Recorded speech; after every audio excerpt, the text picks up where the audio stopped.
Hola chicos, en esta clase vamos a ver los últimos temas de la materia. Vamos a ver por una parte el tema de la promoción cultural y por otra parte el tema de la gestión de inversiones. Ambos temas desarrollados por la autora Jackie Letan, que están en el texto que ya está cargado en la plataforma.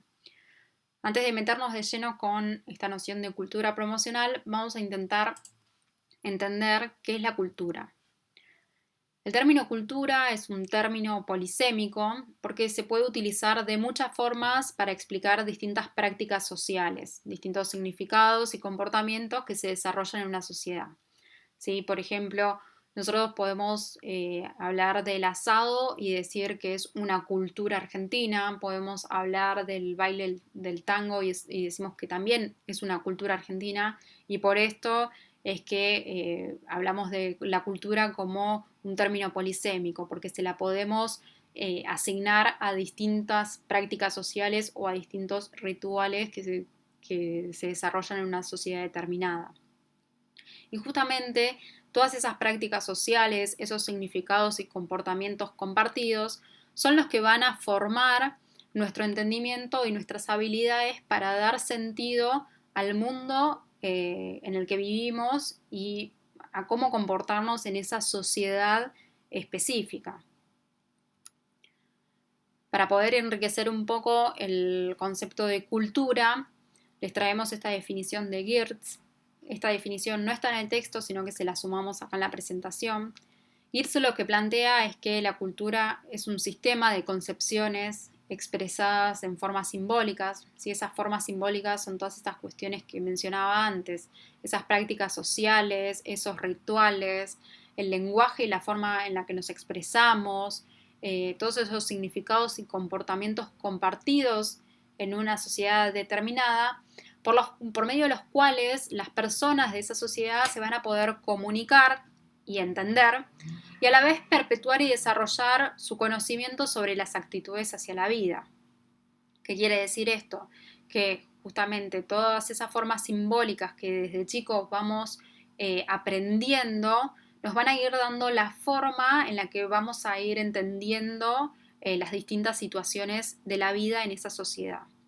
Por eso hablamos de que la cultura entonces va a tener la función de dotar de sentido al mundo en el que vivimos y hacerlo comprensible justamente para entender cómo debemos comportarnos en esa sociedad específica.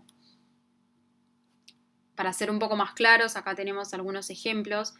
En Argentina tenemos el ritual del asado, ¿sí? Que ya es una tradición muy típica y por la cual somos conocidos a nivel internacional. Y por consiguiente, nuestra concepción de las vacas entonces es de proveedoras de alimento.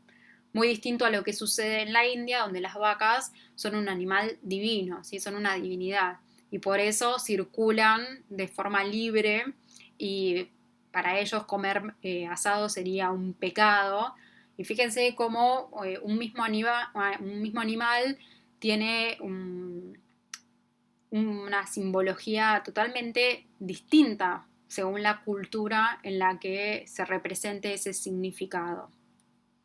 Lo mismo sucede con los funerales. Por una parte tenemos este tipo de funerales como los que se visualizan en la imagen, donde el ritual se da con una connotación un poco más alegre o más divertida, tal como sucede en México y en Ghana, con estos bailes que se hicieron virales en los últimos meses y que para nosotros es como un meme y justamente nos hemos reído de estos bailes porque justamente nosotros concebimos el proceso de la muerte totalmente distintos. Para nosotros es un evento muy trágico y nuestro ritual suele ser muy íntimo con las personas más cercanas al fallecido y es un proceso donde realmente el tinte es trágico. No hacemos una celebración o no nos podríamos imaginar bailando alrededor de la persona fallecida. Y esto tiene que ver con los significados aprendidos en la cultura en la que vivimos. Entonces, la cultura se produce y es producida por significados que vamos consumiendo y vamos reproduciendo a lo largo de la vida. Y a su vez la cultura tiene un margen de flexibilidad que permite alterar y co-crear esos significados. ¿Sí? Por ejemplo, veíamos en el caso de Argentina, el comer asado es un ritual típico. Sin embargo, como se ha acrecentado el estilo de vida vegano o vegetariano, y cada vez más empezamos a incorporar en ese ritual tradicional, tal vez en la misma parrilla empezamos a incorporar verduras porque probablemente algún miembro de nuestra familia o algún amigo sea vegetariano o vegano, y ya este ritual tradicional empieza a alterarse y a co-crearse con estas nuevas formas de vida. Por eso hablamos, ¿no?, de que tiene esta flexibilidad, que la cultura también se va transformando en la medida que van surgiendo nuevos modos de vida. Por otra parte, hablamos de que la cultura es multidiscursiva porque se moviliza en numerosos discursos y no podemos esperar que una misma definición tenga un mismo significado en todas las culturas, como veíamos en el caso de las vacas, ¿sí? Para nosotros es proveedora de alimentos, y para la gente de la India es un animal divino. Entonces, por esta misma razón, es necesario analizar el contexto discursivo en el que nosotros vamos a trabajar y en el que nosotros vamos a pensar nuestros planes de comunicación para no cometer ningún tipo de error o no herir susceptibilidades de esa sociedad en la cual vamos a trabajar.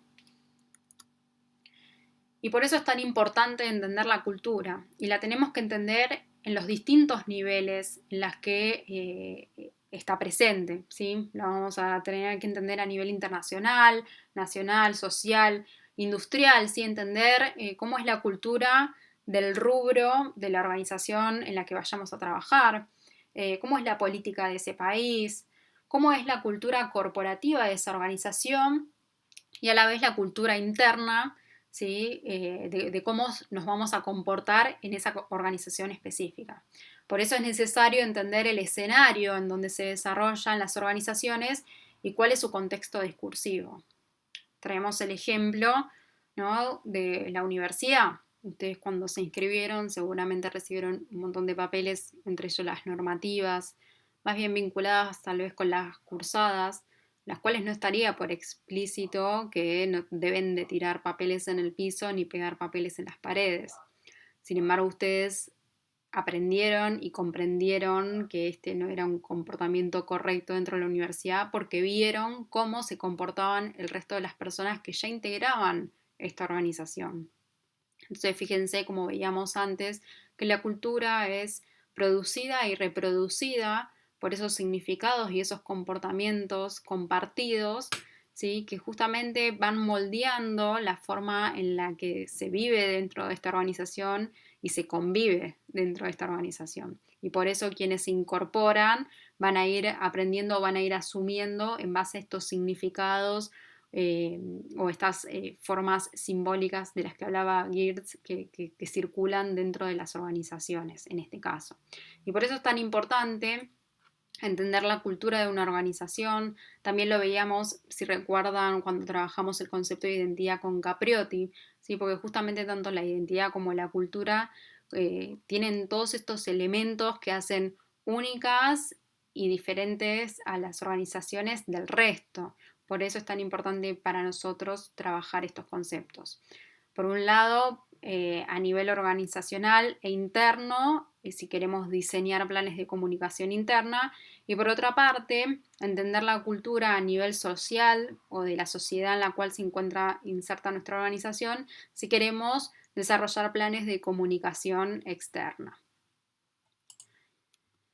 Por otra parte, el estudio de las culturas o el entender los comportamientos en las distintas culturas toma relevancia en el caso del ceremonial y protocolo. Si nos toca asesorar a algún mandatario y le tengamos que acompañar a algún viaje internacional, vamos a tener que analizar la cultura de ese lugar que vamos a visitar, vamos a tener que analizar los comportamientos de las personas de ese lugar para justamente asesorarlo de forma correcta, que no cometa ningún error, que no le falte el respeto a ninguna de las personas a las cuales está visitando, ¿sí? Entonces, esta parte de nuestra profesión como es el ceremonial y protocolo, también toma relevancia el análisis de las culturas, en este caso a nivel internacional. Ahora bien, ¿qué sucede cuando la cultura se transforma en un producto comercial? Y acá podemos pensar en el caso de la cultura latina, cómo se ha comercializado a través de, por ejemplo, géneros musicales como el reggaetón o la bachata. Y hoy ya nos encontramos con que esta música tradicional latina se ha transformado en un producto justamente a ser vendido. Entonces acá vemos cómo empieza a verse afectada la relación de cultura y economía a través de la promoción como una fuerza cultural, ¿sí? Esto que estudió Wernicke y que lo citamos a él para entender un poco mejor a qué nos referimos con esta noción de cultura promocional. Y él plantea que desde el minuto en que una pieza musical o un artículo periodístico se crea pensando en cómo se va a promover a sí mismo y desde luego en cómo promoverá a su autor y su distribuidor, esos bienes están siendo afectados en cada detalle de su producción justamente por los aspectos comerciales, ¿sí? Entonces ya hoy nos encontramos con que las piezas musicales del género de la bachata o del reggaetón, desde el minuto en el que están siendo creados, están siendo pensados en cómo van a ser vendidos. Entonces acá nos encontramos con esta vinculación indisociable entre cultura y economía y que nos da por resultado este concepto de cultura promocional. Acá se puede ver un poco mejor cómo este circuito, ¿sí? Eh, nos trae esta noción de vinculación entre la economía y la cultura, ¿sí? En este gráfico podemos ver cómo la cultura se forma con la práctica económica y cómo la economía se puede ver entonces como una construcción cultural. Ya hoy todas las piezas culturales van a ser pensadas para ser vendidas y a la vez esas piezas culturales que son vendidas van a generar nuevas representaciones y van a transformar la cultura también. Entonces, fíjense que ya es un circuito cerrado que afecta a la economía y a la cultura por igual.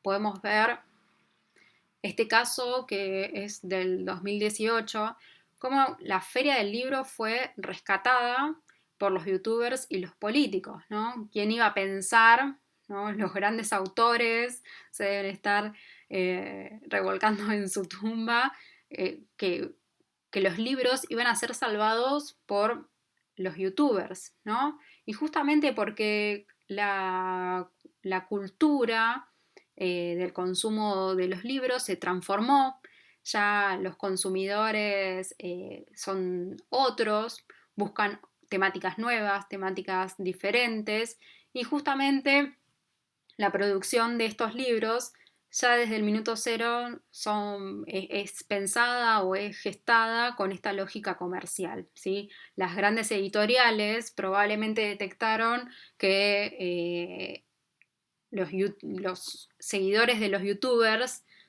tenían muchas probabilidades de comprar sus libros, entonces prefieren financiar a que un youtuber escriba un libro a que tal vez un gran autor escriba una novela.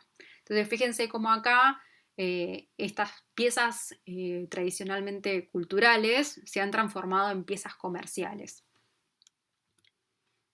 También vemos a las marcas afectadas por esta cuestión, ¿no? Cada vez más las marcas buscan captar la atención de los públicos poniendo en escena problemáticas sociales y culturales o temas tabú. Justamente, por un lado, por la invasión de información que tenemos, bueno, cómo llamamos la atención de nuestros públicos. Entonces ponemos en escena temas que a estos públicos les interesan, ¿no? Estos temas que circulan en la sociedad que necesitan ser atendidos. Y acá tenemos el caso que esto ya lo hemos visto en alguna de las clases, ¿no? En el caso de DAB. DAB fue uno de los pioneros en entender y en escuchar el contexto discursivo en el que se movían sus clientas y entender que la visión sobre las mujeres estaba cambiando. Entonces fue de las primeras en comprender que la cultura sobre la mujer y el crecimiento del feminismo y todas estas cuestiones que hoy ya las damos por asumidas, en ese momento recién estaba asomándose. Dab fue de las pioneras en escuchar esos discursos circulando en la sociedad y los tomó para justamente desarrollar sus campañas de comunicación para sus públicos, ¿no? Para sus clientas. Bueno, acá les dejo igual los links para que puedan ver las campañas. Fíjense que la primera campaña es de hace 12 años, así que realmente fue de las pioneras y han tratado todo el tema de cómo es percibida la mujer, cómo las mujeres se perciben a sí mismas, por qué hay tantos prejuicios, ¿no? O las mujeres tenemos tantos prejuicios con nosotras mismas. Bueno, puso en escena todas esas discusiones que hasta hace años atrás eran impensadas porque la concepción sobre la mujer era otra. Y Dab entendió que justamente este contexto cultural estaba cambiando y puso en escena y en conversación estas situaciones.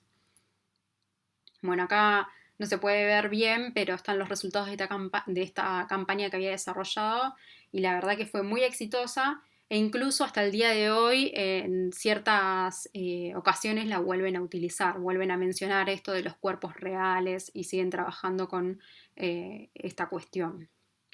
Ahora bien, es importante, como decía anteriormente, escuchar el contexto discursivo.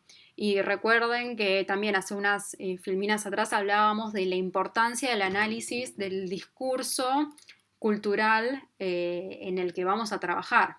Fíjense el gran error que cometió Ona Sáenz. Esto fue en diciembre del 2018. No sé si recuerdan en el caso, este caso, cuando esta chica Telma, no me puedo acordar el apellido, había contado que había sido violada y justo había utilizado o había mencionado como dar, la expresión esta de mira cómo me pongo de D'Artés. Bueno, erróneamente Ona Sáenz salió enseguida, a los minutos prácticamente que esta chica hizo este anuncio, a comercializar una remera que decía mira cómo nos ponemos. Y en este ejemplo podemos ver la falta de comprensión del contexto discursivo, ¿sí? Se puso a comercializar esta remera en un momento muy susceptible y en un momento en donde justamente todo lo que tiene que ver con la violencia de género está en discusión y genera muchísima sensibilidad y susceptibilidad. Entonces, fíjense la importancia de nosotros como comunicadores de entender los discursos que están sucediendo en la sociedad en la cual vamos a comunicar para justamente no cometer estos errores gravísimos. Y como veíamos en las campañas y en el mismo concepto de cultura promocional, vemos que las relaciones públicas pueden ir mucho más allá de lo meramente organizacional o corporativo y pueden centrarse en problemáticas de la vida cotidiana, ¿sí? Como veíamos en el caso de DAB. Entonces, hay una posibilidad de reorientar la investigación de las relaciones públicas hacia la consideración del impacto social y cultural. ¿Sí? Hay que tener en cuenta que Jackie Letang es una autora de la escuela crítica y por eso intenta llevar a las relaciones públicas mucho más allá de lo meramente corporativo. Por eso presenta esta línea de análisis y también presenta esta cuestión de la vida cotidiana y de entender ese proceso y de cómo las relaciones públicas pueden tener un impacto a ese nivel.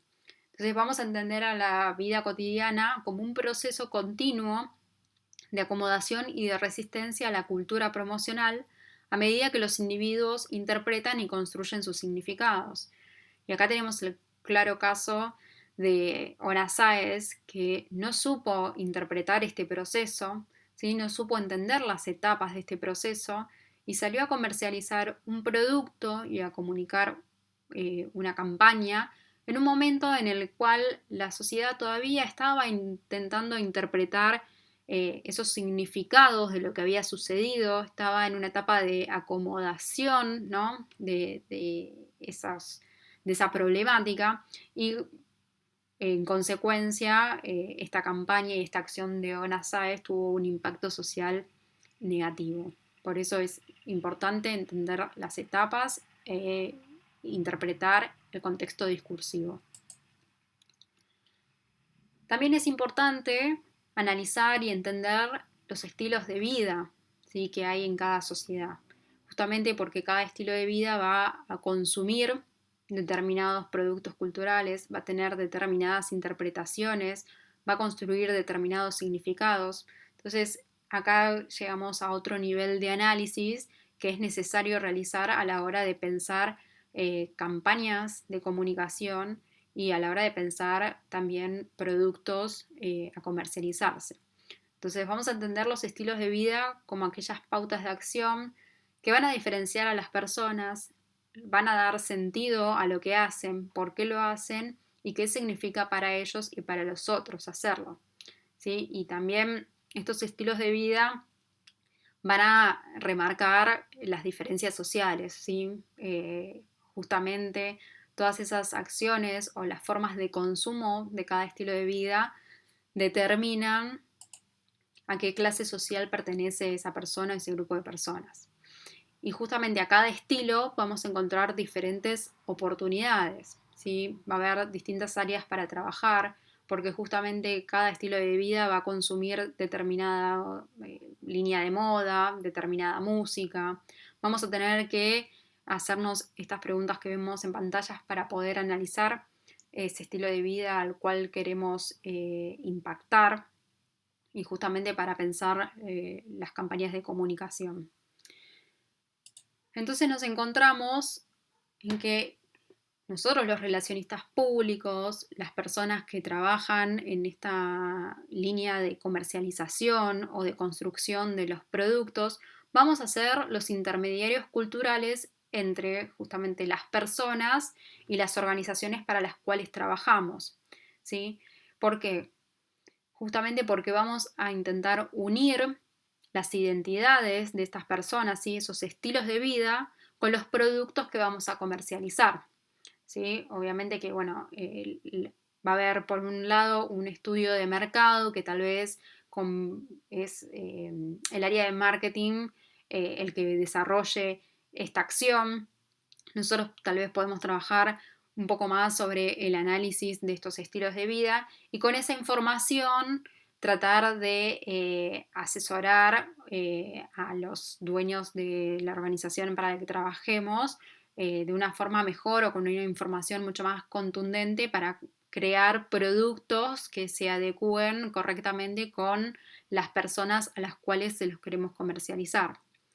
Por otra parte, también vamos a crear símbolos, valores y lenguajes para representar esos productos y servicios y permitir al productor y al vendedor comunicarse con el consumidor en el mismo lenguaje, ¿sí? Ya hemos visto en anteriores clases algunas herramientas de comunicación que nos van a servir para impactar de forma emocional o crear estos símbolos para que las personas se sientan identificadas con nuestra organización y con nuestros productos y por ende quieran consumirnos reiteradas veces o quieran generar un vínculo con nuestra organización.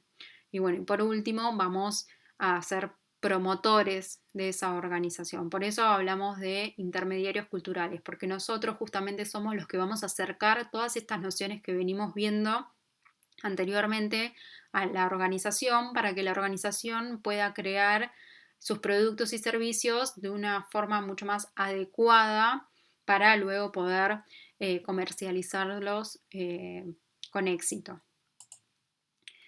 Y vamos a ver algunos casos, como el caso de Dolce & Gabbana. Antes tenemos que entender porque, bueno, Dolce & Gabbana quiso instalarse en el mercado asiático. La realidad es que ya hace unos años Asia creció muchísimo, creció exponencialmente y dentro de este continente se ha creado una clase alta y una clase media alta que obviamente desea productos de las grandes firmas europeas de alta gama, las grandes firmas de lujo. Y bueno, justamente China era la nueva prioridad, es la nueva prioridad, y todas las marcas de lujo intentaron instalarse en este continente, sobre todo, bueno, como dice la nota de esta revista, en China. Algunas marcas lograron instalarse con éxito, otras de forma bastante torpe, como sucedió en este caso de Dolce & Gabbana. Van a poder encontrar la campaña en YouTube, probablemente haya algún video dando vuelta. Esta campaña se dio de baja porque obviamente fue problemática. ¿Sí? Estos diseñadores italianos habían creado una publicidad para lanzarse en el mercado chino con una modelo china que intentaba comer una pizza con los palitos típicos chinos. La cuestión es que ese intento por comerse la pizza de esa forma lo hacía muy torpemente, y lo que resultaba gracioso para los italianos resultó una ofensa para los chinos. Por lo cual muchos chinos salieron a la calle a protestar que Dolce & Gabbana no podía faltarle el respeto de esa forma, que no podían instalarse en China. Y esto generó que justamente la marca tuviera que sacar el comercial. A todo esto se agravó aún más porque, como buenos italianos, se enojaron, y aparentemente uno de ellos publicó en su Instagram insultando a los chinos. La cuestión que después tuvo que salir a pedir disculpas, dijo que lo habían hackeado casualmente. Y bueno, esto agravó aún más la situación. Por eso se ve en la imagen que están los dos diseñadores, se los ve con caras largas, porque bueno, esa imagen justamente es del video de ellos pidiendo disculpas, ¿no? Porque la realidad que perderse la posibilidad de entrar en el mercado asiático era perderse una gran posibilidad de ventas. Así que bueno, acá tenemos un claro ejemplo de por qué es tan importante el análisis cultural, por qué es tan importante la interpretación de las vidas y de los estilos de vida de las personas a las cuales queremos comunicar, a las cuales nos queremos vincular como organización. ¿Sí? Este es un caso fallido, pero bastante interesante. Bueno, acá está el link, cualquier cosa igual, si lo googlean, lo van a encontrar para los que quieran verlo. Acá les traigo otro caso, este es el caso de la marca Moncler, ¿sí? Una marca francesa que inicialmente era una marca para esquiadores, hacía camperas de esquí, y toda su comunicación estaba apuntada a la funcionalidad de esas camperas, a la resistencia, al abrigo. ¿Sí? Esto que les estoy comentando es la comunicación hace unos cuantos años atrás. La cuestión es que obviamente traigo este caso porque Moncler supo entender hacia dónde se fue corriendo su público, qué estilos de vida fueron adquiriendo, y justamente hoy en día el esquí es una actividad asociada a las personas de alto poder adquisitivo, por lo cual Moncler tuvo que interpretar un estilo de vida de lujo o de alto poder adquisitivo justamente, y empezar a diseñar sus camperas en base a ese estilo de vida que tienen sus consumidores. Entonces fíjense cómo en la campaña anterior nosotros veíamos tal vez a hombres esquiando, tratando, ¿no?, de mostrar la cualidad del abrigo, y acá ya nos encontramos con otras piezas comunicacionales. Fíjense que acá ya empezamos a ver otros símbolos, ¿no? Y acá ya se ve justamente el trabajo de estos intermediarios culturales de los que hablábamos antes, que somos nosotros, quienes vamos a tratar de unir las identidades, ¿no?, estos estilos de vida de nuestros públicos con con la organización para la cual trabajamos. Entonces, fíjense que acá ya no es una campera de esquí, sino que es una campera que transmite lujo, que transmite posicionamiento, que se muestra como una pieza única de diseño. Y entonces acá fíjense que ya podemos empezar a interpretar otros símbolos. En este caso, también Moncler entendió que durante la otra época del año en la que sus públicos no estaban esquiando, eran hombres de negocios, por ejemplo, o personas que estaban muy vinculadas al mundo de los negocios. Entonces, acá vemos otra pieza comunicacional que trata de demostrar ese estilo de vida, ¿no? Entonces, fíjense que con esta campaña en las alturas de Nueva York apunta a personas que quieren que las vean y que se sientan que con una campera Moncler están en la cima del mundo, ¿sí? Si nosotros en el imaginario social, el mundo de los negocios en Nueva York es como estar en la cima del mundo. Y bueno, justamente esta campaña intenta reflejar eso. Nosotros vamos como intermediarios culturales intentar interpretar este tipo de cuestiones y este tipo de símbolos para que justamente nuestras campañas puedan ser bien representativas de esos símbolos y de esos estilos de vida a los cuales queremos asociar nuestros productos o servicios. Por otra parte, en este análisis también que hizo Moncler sobre el estilo de vida de sus consumidores, entendió que la mayoría de ellos no tenía hijos o dilataba la paternidad o la maternidad y tenían perros, ¿no? Y en sus vacaciones solían ir con sus perros más que con su familia, por así decirlo. Y acá entonces Moncler detectó una nueva posibilidad de negocio y creó una línea de camperas para las mascotas de sus clientes. Entonces, acá fíjense cómo esta interpretación de todo el estilo de vida, ¿no? De mis consumidores o de mis públicos me sirven para obtener información útil para generar nuevos productos y servicios que les sean atractivos. Y en consecuencia también, pensando ya más en acciones de relaciones públicas, también se van a desarrollar y se van a generar actividades o eventos en torno a todo ese estilo de vida, ¿sí? Entonces, acá, por ejemplo, vemos algunas acciones, por ejemplo, algún evento que cuando inicia la temporada de invierno, Moncler va a estar presente porque justamente es una marca asociada a la temporada de invierno y que a la vez se quiere mostrar con personalidades. Acá vemos algunos famosos, vemos también a una influencer española muy reconocida y asociada con el mundo de la moda, utilizando una campera Moncler. Entonces acá empezamos toda esta construcción de símbolos con las cuales vamos a vincular esos estilos de vida de nuestros públicos con nuestra organización.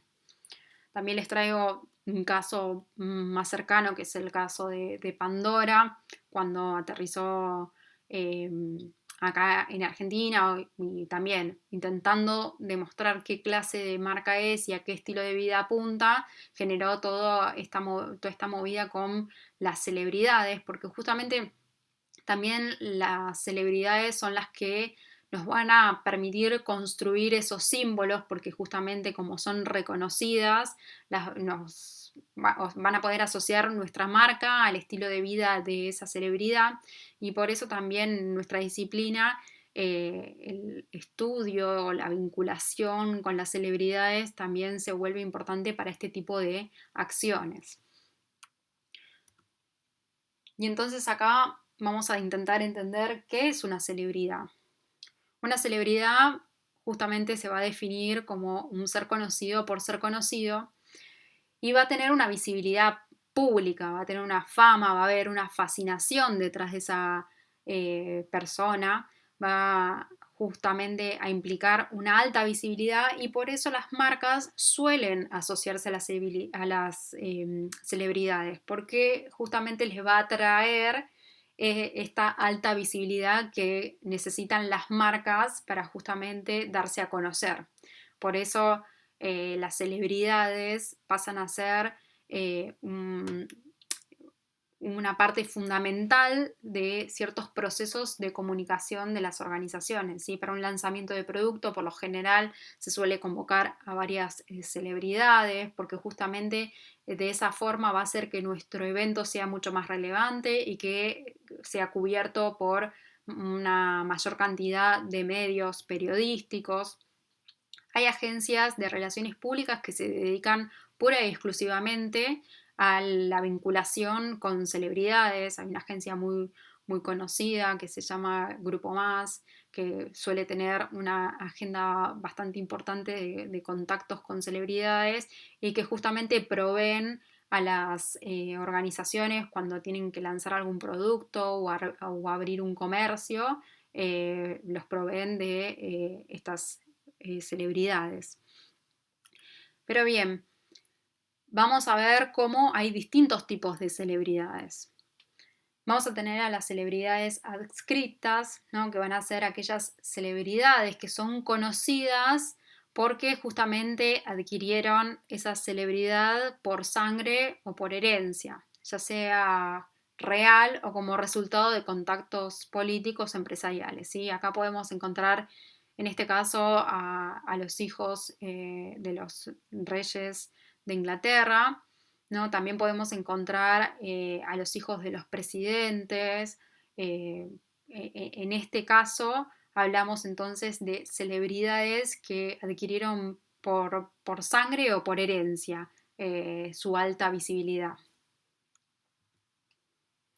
Luego tenemos las celebridades conseguidas, ¿no? La celebridad conseguida. Y es aquella que justamente se ha generado a través de un mérito o a través de una habilidad que tenga esa persona. Y acá nos encontramos, por ejemplo, las estrellas del deporte como Messi, Cristiano Ronaldo. Nos encontramos a los músicos que tienen la habilidad justamente de hacer buena música o algunos artistas. ¿Sí? Acá tenemos entonces una celebridad conseguida.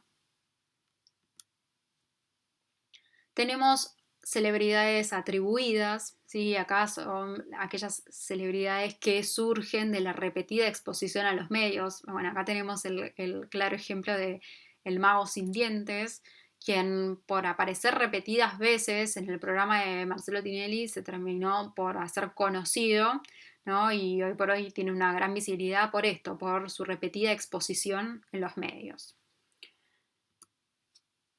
Por otra parte tenemos a las celetoides, que bueno, son aquellas celebridades que están más bien vinculadas con el mundo de los chismentos, ¿no? Que justamente atraen una extensiva atención por escándalos o pseudo acontecimientos, ¿sí? La participación en estos programas de chismentos. Bueno, acá la tenemos a Nazarena Vélez, que siempre está llorando en los programas de chismentos y bueno, justamente es una celetoide por esto, porque aparece en estos medios de chisme, siempre porque hay escándalos de por medio, siempre está llorando, bueno, este es el caso de una celetoide. Y por último tenemos el caso de los celeactores. Y estos van a ser aquellos personajes de ficción que consiguieron tanta atención mediática que se terminaron convirtiendo en puntos de referencia cultural. Bueno, y acá tenemos el caso, ¿no? de Pepe Argento y también de las situaciones que suceden dentro de esta serie, ¿no? Que ya han adquirido tanta relevancia que se convirtieron en puntos de referencia cultural. Y hoy muchas actividades o acciones o cuando una persona realiza determinada acción y se asocia automáticamente con Pepe Argento o con María Elena Fuchenesco, por ejemplo, tal vez cuando vemos a una mujer gritando, eso automáticamente la podemos referenciar con María Elena Fuchenesco. Entonces, estos son celeactores, ¿sí? Son personajes de ficción que trascendieron esa serie y se terminaron convirtiendo en estos puntos de referencia cultural. Bien, y ahora vamos a trabajar con el concepto de gestión de impresiones, que también está dentro del texto de Jackie Letang en el capítulo 3. Cuando hablamos de gestión de impresiones, vamos a hablar de una gestión que va a ser aplicable a un nivel individual. Vamos a aplicarla, por ejemplo, cuando tengamos que asesorar a alguna personalidad pública, puede ser un político, puede ser un famoso, puede ser un directivo de un club de fútbol, por ejemplo. Entonces, para desarrollar esta gestión, vamos a buscar mecanismos y símbolos, ¿sí? Para crear un personaje con la intención de influenciar las percepciones o las imágenes de nosotros mismos y de los comportamientos hacia nosotros si es que aplicamos esta gestión sobre nosotros mismos, si no, obviamente va a ser las percepciones sobre la persona a la que estemos asesorando las que vamos a intentar influenciar. Por eso hablamos de que esta gestión es una versión individual de los programas de identidad corporativa visual. Es decir, que así como nosotros como profesionales desarrollamos programas cargados de símbolos y de comunicaciones para transmitir la identidad corporativa de nuestra organización, vamos a trasladar la misma lógica a un nivel individual para justamente influenciar las percepciones sobre la persona a la cual estemos asesorando o sobre nosotros mismos si es que aplicamos esta gestión sobre nosotros. Dentro de esta gestión tenemos que tener en cuenta algunos puntos, como por ejemplo saber que no va a haber una segunda oportunidad para causar una primera buena impresión, ¿sí? Y que las decisiones que se toman en un encuentro, por lo general se toman dentro de los primeros segundos de ese encuentro, por lo cual estos dos puntos son muy interesantes porque nos plantean que justamente las oportunidades no pueden ser perdidas y por esto hay que gestionar las impresiones de las personas a las cuales vamos a estar asesorando, porque justamente es necesario que en esos primeros encuentros o en esas primeras oportunidades traten de justamente impresionar al otro, de causar buenas percepciones para justamente lograr los objetivos que quiere la persona a la cual estamos asesorando y justamente tener un buen impacto sobre los otros. Voy a compartirles después, hay algunos estudios que demuestran que en los primeros segundos en los que conocemos a una persona son los segundos claves para encasillarlos según nuestros mapas mentales en determinadas características. ¿Sí? En los primeros segundos de conocer a una persona determinamos si esa persona nos cae bien o nos cae mal.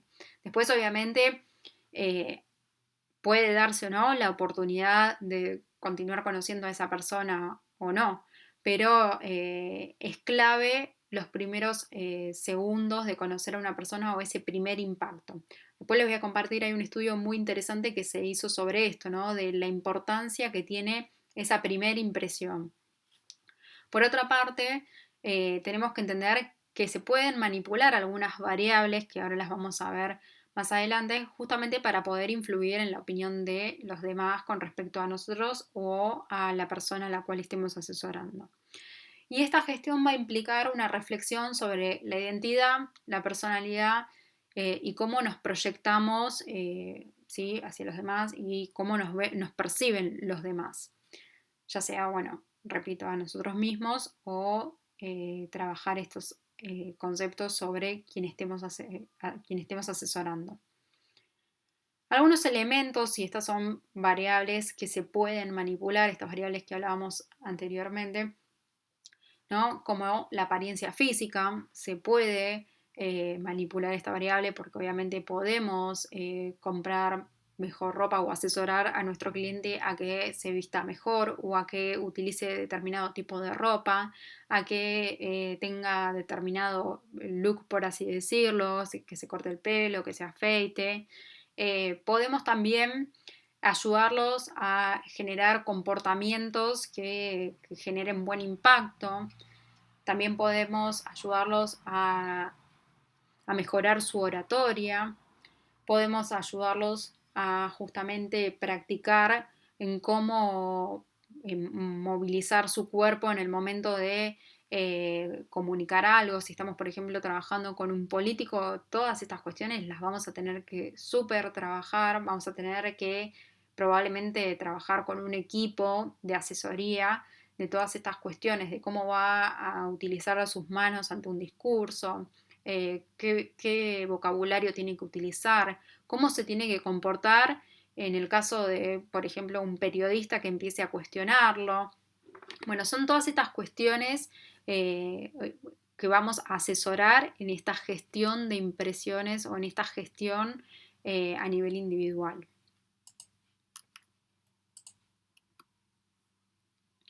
Dentro de esta gestión, entonces, como veíamos, vamos a poder trabajar sobre la vestimenta, sobre el generar confianza en uno mismo, ya sea hacia nosotros o si tenemos un cliente que tal vez, por ejemplo, no puede lograr sus objetivos porque siempre al momento de negociar con otras personas termina por perder la negociación porque se siente inseguro. Bueno, entonces acá vamos a tener que trabajar esto, la confianza en uno mismo, vamos a tener que trabajar sobre la apariencia física, ¿sí? Esta gestión de impresiones va a ser trabajada en todos estos aspectos, ¿sí? La presentación, cómo se presenta ante los demás, cómo está vestido, qué creencias va a expresar o qué conversaciones puede llegar a tener según las personas con las que se vaya a reunir. Y también tratar de gestionar los contactos sociales adecuados dependiendo de los objetivos que tenga nuestro cliente.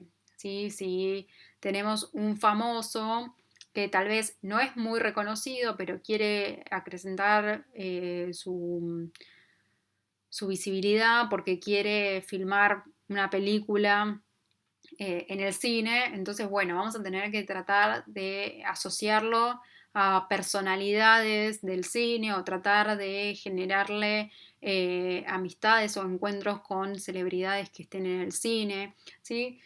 Acá les estoy dando un ejemplo, pero obviamente que esto se va a trabajar de una manera más integral, va a haber que hacer una investigación de esos contactos y va a haber que gestionar esos encuentros para justamente empezar a generarle esa visibilidad que requiere para lograr su objetivo de filmar una película en la gran pantalla. Pero como todo, ¿sí? Más allá de la fachada, esto va a requerir justamente de una integración de todos estos puntos, de la apariencia, de los intereses y de las actividades externas. No solo puedo vestirlo bien, sino que voy a necesitar que también él participe de ciertas actividades, de que se muestren determinadas acciones para poder conformar justamente esas impresiones positivas que queremos generar. Y algunas habilidades que menciona la autora que se pueden utilizar están vinculadas con el congraciarse, ¿sí? Tratar de generar que otras personas nos elogien, generar buenos acuerdos o generar que nos deban, por así decirlo, favores o esto de mostrarnos como solidarios ante otros para que justamente nos agradezcan esa acción. ¿Sí? Esto es una forma de conseguirse elogios, ¿no? De autopromocionarse, esta es otra habilidad, ¿no? Publicitar los contactos personales, mostrar los cursos obtenidos o los aprendizajes realizados o la carrera que desarrolló esta persona. Y distanciarse obviamente de los acontecimientos negativos. Si nosotros estamos asesorando a una figura pública, vamos a tratar de correrla lo máximo posible de todas aquellas cuestiones que puedan afectar a las percepciones que tienen los públicos sobre nuestro cliente. Fíjense que acá estamos hablando de una gestión a nivel individual, vamos a trabajar un montón de aspectos. Esto no es tan sencillo como parece, ¿sí? Sino que justamente como hablábamos al principio, vamos a tener que utilizar un montón de mecanismos y construir símbolos para generar ese personaje que queremos que los públicos perciban sobre nuestra persona. Entonces, va a haber todo un análisis. Primero tenemos que entender, bueno, qué objetivos quiere nuestro cliente. eh, Vamos a también definir un plazo. Por ejemplo, si nosotros estamos asesorando a un directivo de un club de fútbol chico que aspira dentro de 2 años ser presidente de un club más grande o aspira a ser presidente de alguna asociación vinculada al fútbol más grande, bueno, vamos a tener que trabajar estratégicamente, ¿sí? Con su agenda de contactos, hacerlo participar de determinados eventos, tratar de distanciarlo, ¿sí? De estos acontecimientos negativos que puedan perjudicar su figura, tratar de justamente mejorar su presencia, su vocabulario, si es necesario, sus formas de expresarse. Vamos a tener que hacer toda una gestión y una planificación alrededor de esta persona para lograr que pueda justamente cumplir sus objetivos. Tal como hablábamos al inicio, es la misma lógica que aplicamos para una organización, pero trasladada a un nivel individual. Bien, y acá ya llegamos al final de la clase. Bueno, espero que haya sido clara y si no cualquier cosa, en estos días que ya vamos a tener la clase en vivo y en directo, me van consultando lo que haga falta. Así que bueno, cerramos acá y nos estamos viendo en la clase.